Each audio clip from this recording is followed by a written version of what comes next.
para que podamos mantener el barco más o menos organizado y no tenemos todos corriendo o algo por el barco, pero nomás se queden sentados por favor hasta que miramos algo y luego se pueden levantar. Muchas gracias. Los domingos a las 2 de la tarde de manera gratuita. All right, perfect. All right, so yay, we're on the boat. Everybody, woo! We're on the boat. Awesome. So earlier today, we were at Celery Fields, and we were learning a lot about how that helps us with the flood water that we have there, helps with the water quality downstream because it is part of our watershed.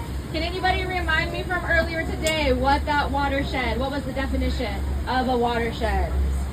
Collection of rainwater. Yeah, we got it. It's the way that the water flows from one point to another, and usually from the highest point to the lowest point of elevation.